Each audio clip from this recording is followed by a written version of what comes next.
স্বাগত জানাচ্ছি খাতুনগঞ্জ থেকে মধুছেলে, সাথে আছে আমি শামীম জাহিদি। চলমান রাজনৈতিক অস্থিরতার কারণে জুয়েলারি ব্যবসা তো চলেছে ভাটা। স্বর্ণের দাম কমে এলেও ভিড় নেই দোকানগুলোতেও। হরতাল, অবরোধ নিয়ে আর বিয়ে এবং অন্যান্য সামাজিক অনুষ্ঠানে কমে যাওয়ায় স্বর্ণের বেচাকেনাও তেমন নেই বলে জানিয়েছেন বিক্রেতারা। আজ আমাদের আলোচনার বিষয় অবরোধের জুয়েলারি ব্যবসা। এই নিয়ে আলোচনা করতে আমাদের সাথে স্টুডিওতে রয়েছেন জুয়েলারি প্রস্তুতকারক এবং রপ্তানিকারক সমিতির সভাপতি আনোয়ার হোসেন। তবে মূল আলোচনা যাওয়ার আগে দেখে নেব একটি প্রতিবেদন। এই মৌসুমে বিয়ের অনুষ্ঠান হয় সবচেয়ে বেশি।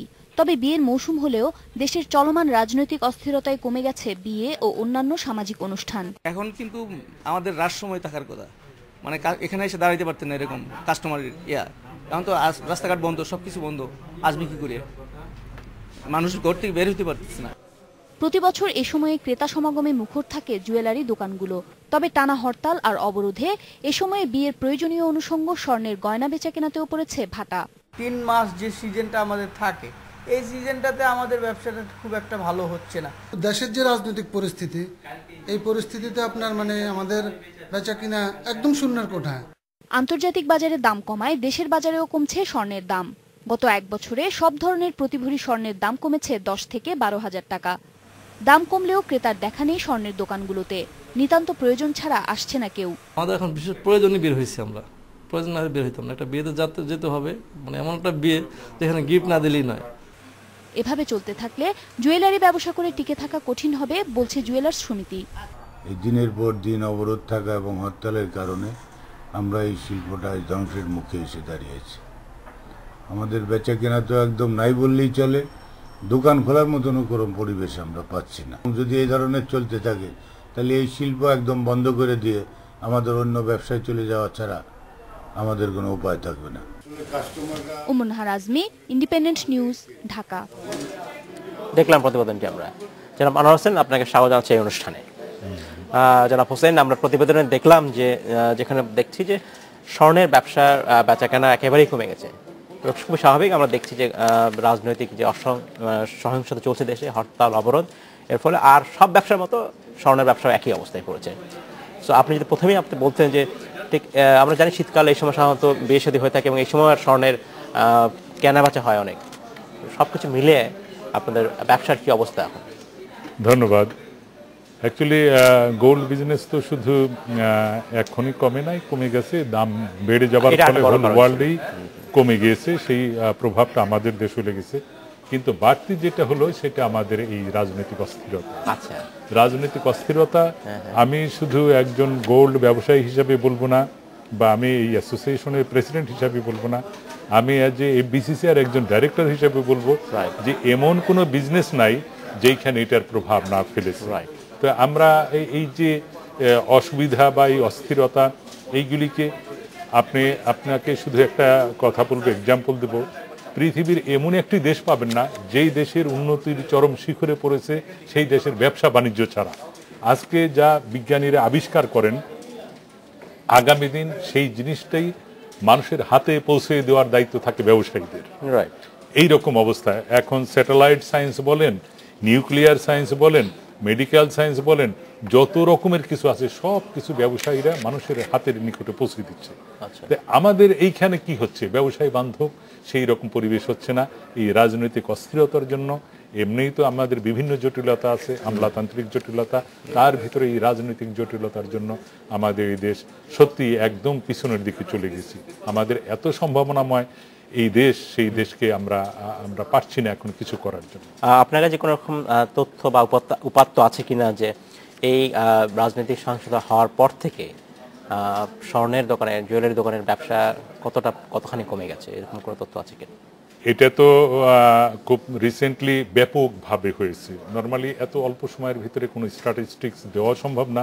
তবু এইটুকু বলতে পারি যে আমাদের দেশে না, সারা পৃথিবীতেই, বিশেষ করে আমাদের দেশে বলবো, বিয়ে পর্বণ উপলক্ষে কোনো অনুষ্ঠান ছাড়া এখন গোল্ডগুলি বেচাকিনি কম।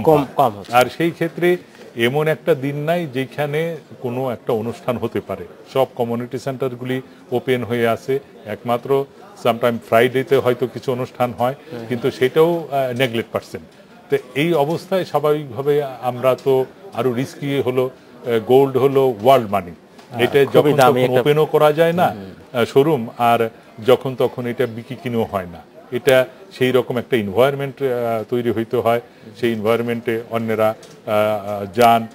এবং যখনই একটা জুয়েলারি কিনতে যান সাধারণত যিনি কিনেন তার সাথে আরো দু একজনকে সিলেক্ট করেন যে আমরা ওই দোকানে যে ওই ডিজাইনটা কিনতে চাই, ওইটা সিলেকশন করতে চাই। তো এইরকম পরিবেশ এখন তো অস্থির আমাদের। আমরা জানি না এই পরিবেশ থেকে আমরা কখন উত্তরণ হবে আমরা জানি না।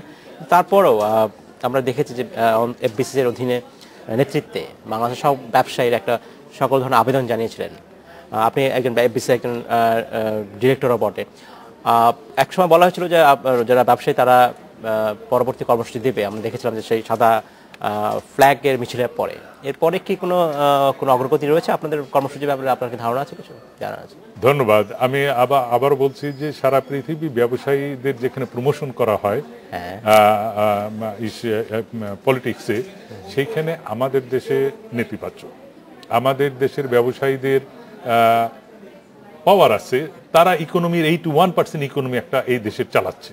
কিন্তু ক্ষেত্র বিশেষে দেখা যাচ্ছে যে যারাই নেতৃত্ব স্থানীয় থাকে কোনো না কোনোভাবে আমরা কোনো রাজনৈতিক মতবাদে বিশ্বাসী। সেই বিশ্বাসী হলে দেখা যায় যে এক পক্ষের দিকে যদি কথা বলা হয় অন্য পক্ষরা বললে যে এটা সঠিক না, আমরা এই দিকটা আমরা যেতে চাই, অন্যরাও ঠিক তদ্রূপভাবে এরকমভাবে বলেন। যার জন্য অনেক ক্ষেত্রে ইচ্ছা থাকলেও আমরা যদি এখন মনে করি যে না ব্যাংকের যে লোন আছে তার ইন্টারেস্ট দিব না, আমরা ভ্যাট ট্যাক্স দিব না, এইগুলি করে কি ব্যবসায়ীরা এরকম সংগঠন না বা রাজনীতির মধ্যে এত পাওয়ারফুল না যে তারা এইভাবে কিছু বলতে পারেন, করতে পারেন। তা মনের তো খুব থাকেই। আপনার ইন্ডাস্ট্রি চলতেছে না অথচ ওয়ার্কারদের বেতন দিতে হচ্ছে, যেই আপনার ইন্ডাস্ট্রি চলতেছে না ব্যাংকের লোনের ইন্টারেস্ট আপনাকে দিতে হচ্ছে, আপনার ভ্যাট ট্যাক্স এইগুলি দিতে হচ্ছে। কয়েকদিন পরে যদি অস্থিরতা কখনো কমে কি হবে? সেই সরকারের বাজেট চালানোর জন্য বা সরকারের দেশ চালানোর জন্য তাদের বিভিন্ন অর্গানাইজেশন আছে, তাদের দিয়ে প্রেশার ক্রিয়েট করতে থাকবে। ব্যবসায়ীরা সবসময়ের জন্য বিপাকে এই দেশে। সেই ব্যবসায়ী বান্ধব আমরা চাই এই দেশের রাজনীতি, এই সুস্থ রাজনীতি চাই। কিন্তু যে ক্ষতি এখন হচ্ছে, আমি যদি মানে আপনি একজন রপ্তানিকারক সমিতিরও, আপনার যে সমিতি রপ্তানি, আপনার রপ্তানিও করে থাকেন জুয়েলারি, ডায়মন্ড রপ্তানি করেন, এমনি জুয়েলারি রপ্তানি করেন। জুয়েলারি এই রপ্তানিতে কতটা ভাটা পড়েছে এই সাম্প্রতিক সময়ের কারণে? এটা দেখেন, ডায়মন্ড বা জুয়েলারি পৃথিবীর ভিতরে সবচেয়ে দামি পণ্যর মধ্যে একটি, এবং আমাদের হাতে তৈরি অর্নামেন্টও পৃথিবীব্যাপী ভীষণ চাহিদা আছে। আমরা ডায়মন্ড কাটিং করতেছি, অর্নামেন্ট তৈরি করতেছি, এক্সপোর্ট করতেছি। এখন এই দামি পণ্য যেইভাবে তৈরি করা হয়, যেই পরিবেশ পরিস্থিতিতে, আমাদের সাধারণ এক্সপোর্ট যেগুলি হয় আমরা যেটা দিয়ে পরিচিত গার্মেন্ট, সেই গার্মেন্টই আমরা কিছু করতে পারতেছি না, যেখানে রিস্ক কম। অর্থাৎ হলো গার্মেন্টে এক ট্রাক গার্মেন্টও যদি লুটও হয়ে যায় তাহলে আপনি ধরে নিতে পারেন যে কত বেশি আর হব।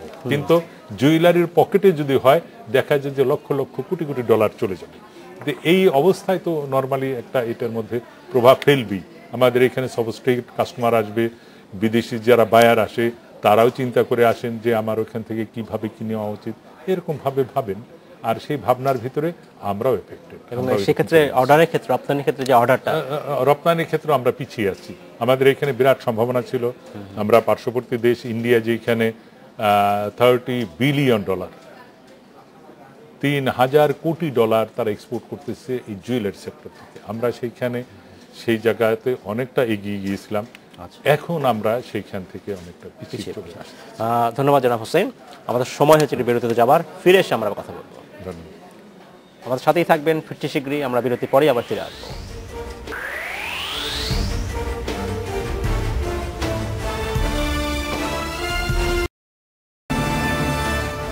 স্বাগত আরেকবার খাতুনগঞ্জ থেকে মতো ছেলে। আজ আমরা কথা বলছি অবরোধের জুয়েলারি ব্যবসা নিয়ে। এই নিয়ে আলোচনা করতে আমাদের সাথে স্টুডিওতে রয়েছেন বাংলাদেশ জুয়েলারি প্রস্তুতকারক এবং রপ্তানিকারক সমিতির সভাপতি আনোয়ার হোসেন। জনাব হোসেন, আপনাকে স্বাগত জানাচ্ছি এই অনুষ্ঠানে আর একবার। ধন্যবাদ। আমরা বিরতিতে যাবার আগে কথা বলছিলাম, সেখানে বর্তমান রাজনৈতিক অস্থিরতায় জুয়েলারি ব্যবসার কথা জিজ্ঞেস করছিলাম। আমি আপনার কাছে একটা বিষয় এখন একটু অন্যদিকে আপনার দৃষ্টি আকর্ষণ করতে চাই। সেটা হচ্ছে আমরা প্রায় দেখি যে বিমানবন্দরে স্বর্ণ চোরাচালানের একটা আটকা পড়ে গেছে। এটা তো প্রায় দেখি আমরা। এটা কারণটা কি, যে তার মানে কি এরকম যে আমাদের বৈধ পথে যে জুয়েলারি আসার কথা সেটা সেই পথটা আমি যদি বলি সেটা যথেষ্ট নয়, মানুষ বাধ্য হয়ে স্মাগল করছে, ব্যাপারটা কি এরকম? বা জুয়েলারি আসলে আপনারা কিভাবে স্বর্ণ কিভাবে আসলে আমদানি বা করেন আপনারা, সংগ্রহ করেন কিভাবে? এটার একটা ভিন্ন রকমের ব্যাখ্যা আছে। আচ্ছা, আপনারা জানেন যে পৃথিবীতে যত ইন্ডিপেন্ডেন্ট কান্ট্রি আছে সবার জন্য সেপারেট কারেন্সি আছে। গোল্ড হলো ওয়ার্ল্ড কারেন্সি। পৃথিবীর এমন কোনো দেশে নাই যে গোল্ড এক্সচেঞ্জ না হয়। ইভেন কি যারা অসভ্য বর্বর জাতি তাদের ভিতরে গোল্ড এক্সচেঞ্জ হয়, যার জন্য হলো গোল্ডের এত কদর। বিমানবন্দর বলেন, আমাদের এইখানে অবাধে গোল্ড আনা নেওয়া করা যায় না। পৃথিবীর অনেক দেশে আছে অবাধে। আপনি দুবাই শহরে যদি যান, দুবাই শহরকেও যদি আপনি নিয়ে আসেন, আপনি কিনে নিয়ে আসতে পারেন, তাহলে তারা কোনো বাধা দিবেন না। কিন্তু আমাদের এখানে লিমিটেশন আছে। গোল্ডের আমদানির ক্ষেত্রে ব্যাগেজ রুল সাধারণত আমাদের এখানে ফলো করা হয়, এবং ব্যাগেজ রুলে লিমিট আছে, সেই পরিমাণে আনতে পারে। কিন্তু যারা গোল্ডে এক্সচেঞ্জে অনেক কিছু, অনেক পণ্য আদান প্রদান হয়, স্পেশালি আমাদের পার্শ্ববর্তী দেশ ইন্ডিয়াতে হিউজ ডিমান্ড গোল্ডের। তারা এক্সপোর্টও যেমন করেন, লোকাল তারা ইউজও অনেক বেশি করেন। তো যার জন্য ওই সমস্ত জায়গাতে যখন কোনো প্রবলেম হয় তখন রুট চেঞ্জ হয়ে যায়, আমাদের এইগুলিকে ব্যবহার করেন। এইগুলির সাথে জুয়েলারি ব্যবসায়ীরা কখনো সম্পৃক্ত না, তারা জানেন না। জুয়েলারি ব্যবসায়ীরা পিওর গোল্ড মার্কেট থেকে বুলিয়ানদের কাছ থেকে কিনেন, তারা অর্নামেন্ট তৈরি করেন, অর্নামেন্ট বিক্রি করেন, এই হলো তাদের। কিন্তু যে চাহিদা রয়েছে আমাদের, এই চাহিদা আসলে কিভাবে পূরণ হয়? আপনারা স্বর্ণ কিভাবে সংগ্রহ করেন? শুধুমাত্র আমরা সংগ্রহ করি সাধারণত রিসাইক্লিং, বেশিরভাগ রিসাইক্লিং। এছাড়াও আমাদের 1 কোটি লোক আছে দেশের বাইরে, যেই রকম প্যাসেঞ্জার আসে তারা অর্নামেন্ট ফর্মেও কিছু নিয়ে আসে, এবং তারা বার ফর্মেও কিছু আনে। সেটা হজ করতে গেল বার ফর্মে আনে। এখন বার যখন আনে তখন তো তাদের বিক্রি করতেই হয়। অর্নামেন্ট ফর্মে আনলেও যারা ইউজ হয়ে গেছে তারাও বিক্রি করে এইগুলি। এছাড়াও কিছু লিক তো হবেই, সেটা হতে পারে। এমনি আপনার কাছে কি তথ্য রয়েছে যে আমাদের সারা বছরের ডিমান্ড কেমন? এবং বছরে এক সময় আমরা 10-12 বছর আগের একটা স্ট্যাটিস্টিক্স ছিল। এই মুহূর্তে কোনো স্ট্যাটিস্টিক্স নাই। এখন এমনই একটা অবস্থায় দাঁড়িয়েছে, 10 বছর একটা স্ট্যাটিস্টিক্স পুরো তখন ছিল অ্যাবাউট আমাদের 45 টনস ইয়ার। আচ্ছা, 10 বছর আগের হিসাব। হ্যাঁ, 10 বছর আগে 45, কিন্তু সেটা এখন অলরেডি আপনার 75% অলরেডি হয়ে গেছে, রিডিউস হয়ে গেছে, কমে গেছে। এখন তাহলে কত? কারণ হলো এখন ইউজার কমে গেছে, দাম অস্বাভাবিক বাড়ার জন্য। এখন ম্যাক্সিমাম হয়তো 10 to 15 টনস আমাদের এখানে ডিমান্ড আছে ইয়ারলি। ব্যাগেজ রুলস এর মাধ্যমে কত আসে একটা বছরে, এর কোনো হিসাব আছে? ব্যাগেজ রুলে আসে নেগলেক্ট পার্সেন্ট। ব্যাগেজ রুলে ধরেন কত ম্যাক্সিমাম 10%, 15% বা 20% এইরকমই আসতে পারে। বাদ বাকি অর্নামেন্ট ফর্মে আসে। আচ্ছা, তারপরে লোকালি যেটা বললাম রিসাইক্লিং হচ্ছে, সেখান থেকে হচ্ছে বিভিন্ন ওয়েতে। কিন্তু আসলে আমাদের কাছে তথ্য নাই, আমি এই তথ্যটা এখন এই মুহূর্তে নাই। কারণ হলো যে এমন একটা বিজনেসের যখন একটা স্পিড সুষম থাকে, তখন কোনো কিছুকে স্ট্যাটিস্টিক্স করা যায়। আপনি ফ্ল্যাকচুয়েট করেন। 2 বছর আগে গোল্ডের দাম হয়ে গেল ওয়ার্ল্ড মার্কেটে $1800 পার আউন্স, $1800। এখন সেখানে $1200। আজকে রেট আছে $1200 পার আউন্স, $600 কমে গেছে। এক সময় ছিল $225। আজকে থেকে 12 বছর আগে, 14 বছর আগে 1 আউন্স গোল্ডের দাম ওয়ার্ল্ড মার্কেটে ছিল $225। তো সেখান থেকে কোথায় চলে গেছে? আবার এটা একটু কমেছে। এটা মিডল ইস্ট ক্রাইসিস যখন খুব তুঙ্গে ওঠে, তখন মিডল ইস্টের একটা প্রভাব আছে ওয়ার্ল্ড মার্কেটে, তারা তখন অন্যান্য কারেন্সির পরিবর্তে এই গোল্ডকে তারা রিজার্ভ করতে। তাই যদি হয়, আপনি যেটা বলছেন যে আন্তর্জাতিক বাজারের দামের উপর নির্ভরশীল বলছেন আপনি, তাহলে আমাদের লোকাল মার্কেটে যে স্বর্ণের যে দাম বেশি ওঠানামা করে, এটার তাপ মানে এটা ব্যারোমিটার কিসের ভিত্তিতে হয়? লোকাল মার্কেট আপনার ওই ইন্টারন্যাশনাল মার্কেট। আপনি তো বলছেন আমরা কিন্তু ওইভাবে নির্ভরশীল না ইম্পোর্ট, আমরা মূলত রিসাইকেল করছি, আমরা মূলত রিইউজ হচ্ছে, আমরা কিন্তু ইম্পোর্ট করছি না। তাহলে কেন ইন্টারন্যাশনাল মার্কেটের ওই দামে এটার সাথে ইম্প্যাক্ট না? এটা করতে হবে এই জন্য যে গোল্ড, আমি তো বলেছি যে আপনি হাতের মুঠো করে 1 লক্ষ লক্ষ টাকার গোল্ড আপনি নিয়ে যেতে পারেন, চলতে পারেন, দিতে পারেন। আমাদের পার্শ্ববর্তী দেশ হিউজ ডিমান্ড। আজকে আমাদের এখানে যদি কমিয়ে রাখেন, দামটা যদি কমিয়ে রাখেন, মুহূর্তের ভিতরে খালি হয়ে যাবে দেশ, সব চলে যাবে। আবার যদি বাড়িয়ে রাখেন, প্রচুর আসতে থাকবে। যার জন্য ইন্টারন্যাশনাল মার্কেটের সাথে আপনার কি মনে হয় যে এখন স্বর্ণ আনার ক্ষেত্রে আমদানি আমি বলছি না, শুধুমাত্র ব্যাগেজ রুলের উপর নির্ভরশীল করা উচিত হবে নাকি আমদানি আরো শিথিল করা উচিত বা করা উচিত? না, ওই রকম না। ব্যাগেজ রুলে যেটা করেছেন আমাদের সাথে সাধারণত এনবিআর যখন করে এই সমস্ত পলিসিগুলি, তখন জুয়েলারিদের খুব একটা ইম্পর্টেন্সই দেয় না, তাদের সাথে আলাপ আলোচনা করার প্রয়োজন বোধ করেন। এনবিআর সবকিছু, আমি যে এফবিসিসিআই ডাইরেক্টর হিসাবে বলছি, এনবিআর যতটা মুখে বলেন অতটা কাজে তারা করেন না ব্যবসায়ী। এইখানে আমরা বলেছিলাম যে ব্যাংকের মাধ্যমে ইস্যু করেন গোল্ড, রাইট। ইন্টারন্যাশনাল মার্কেট প্রাইসে যেই ব্যাংক আনবে তারা একটা নেগলেক্ট প্রফিট করবে, তারা যেভাবে ডলার ইস্যু করা হয় ওই রকম গোল্ড ইস্যু করবে, এবং যারা জেনুইন বিজনেসম্যান তাদের লাইসেন্স থাকবে, তাদের ইয়ারলি যা ডিমান্ড আছে বা মান্থলি যা ডিমান্ড আছে সেখান থেকে নিয়ে নিবে। এইরকম ভাবে করলে কোনো কিছুর পাহারা দেবার প্রয়োজন হতো না, কোনো ঝামেলার দরকার হতো না। পৃথিবীর বহু দেশে আছে। এনবিআর কি এই আপনাদের বক্তব্য বোঝাতে পারেননি আপনারা? এনবিআর তো আমি তো বলেছি যে এনবিআর এমন একটা অর্গানাইজেশন যারা আমাদের এই ব্যবসায়ী কেন কোনো কারো কথা তেমন একটা মানে ওইভাবে ভ্যালু দিয়ে বুঝার সেই সমস্ত বিষয়গুলিকে অনেক সময় বুঝতে চান না। তাদের নিজেরা ডিসকাস করেন, তাদের অনেক বড় বড় রথী মহারথী আছে, তাদের যেই রকম সিদ্ধান্ত আসেন সেই রকম সিদ্ধান্তে। কিন্তু যদি মনে করতেন যে এফবিসিসিআই বা যে সমস্ত যে বিজনেস যার রিলেটেড যে অ্যাসোসিয়েশন আছে তাদের সাথে বসতে হবে এবং রিয়েলি এটা একটা সুরাহা করতে হবে। আপনি জানেন যে আমরা এখনো গোল্ড এবং অর্নামেন্টের যে পলিসি আছে সেই পলিসিটা এখন পর্যন্ত 93 থেকে আমরা এটা চেষ্টা করতেছি। এক্সপোর্ট পলিসি সেটা এখন পর্যন্ত ক্লিয়ার করতে পারিনি, এতবার তাদের কাছে অ্যাপ্লাই করার পর পারি। আপনি এক্সপোর্টের কথা বলছেন, আপনি বলছেন আমাদের বিপুল সম্ভাবনা রয়েছে আমরা যদি আমাদের অর্নামেন্ট আমরা এক্সপোর্ট করতে পারি। তো কেন আমাদের সম্ভাবনা রয়েছে, কেন আমাদের যে স্বর্ণ অলংকার আমরা তৈরি করছি এটা চাহিদা বাইরে কেন বেশি? আপনি আবারও যে জিনিসটা বলবো সেটা হলো যে পৃথিবীর ভিতরে যে কোনো পণ্যের থেকে যদি হাতে তৈরি করা হয় যে কোনো গুডস, তার ভ্যালু সবসময়ের জন্য বেশি। জানেন যে এটা হ্যান্ডমেড, আর পৃথিবীর সবচেয়ে দামি পণ্য এই স্বর্ণালংকার, সেইটা যদি হাতে তৈরি করা হয় তার ভ্যালু সবসময়ের জন্য বেশি। হোল ওয়ার্ল্ডের ডিমান্ডও বেশি এটা। এবং আপনি জেনে আশ্চর্য হবেন, ওয়ার্ল্ড গোল্ড কাউন্সিলের স্ট্যাটিস্টিক্সে দেখা যায় সারা পৃথিবীতে যত মেকার আছে হাতে কাজ করে তার 80% হলো বাঙালি। আচ্ছা, আমাদের এত বড় সম্পদ, তাই যদি হয় তাহলে আপনার কি মনে হয় না যে গোল্ড আমদানি আরো শিথিল করা যায় কিনা? সেক্ষেত্রে আরো মার্কেট বড় হবে, মানুষজন এখানে তৈরি করতে পারবে, বাইরে বায়ারে আসতে পারবে, তারা অর্ডার দিতে পারবে। সেই সুযোগ অনেক ভালো ভালো প্রপোজাল দিয়েছি। আমরা বলেছি যে আপনারা বসেন, আমাদের উপযোগী, দেশ উপযোগী, সময় উপযোগী পলিসি তৈরি করতে হবে, এক্সপোর্ট পলিসি। আমাদের দেশে কি ডিমান্ড আছে, আমরা অন্যের সাথে তো করলে হবে না। এই দেশের যে ডিমান্ড আছে, এই দেশে কি উপযোগী হতে পারে, সময় উপযোগী, এইরকম একটা পলিসি আমাদের তৈরি করেন।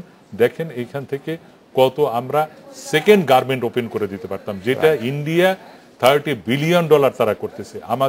আমাদের তো গার্মেন্ট এত বড় শিল্প, সেই তার কাছেও যেতে পারতেছে না। আমরা আশা করব সরকার এই সুযোগটা গ্রহণ করবে। জনাব হোসেন, আপনাকে ধন্যবাদ। আপনার সময় সর্বদা আজকে এখানে শেষ করতে হবে। ধন্যবাদ, আপনাকেও ধন্যবাদ। দর্শক যারা দেখছেন তাদের এই ছিল আজকের মতো খাতুনগঞ্জ থেকে বলছিলেন। আমাদের সাথেই থাকবেন, দেখা হবে আবারও।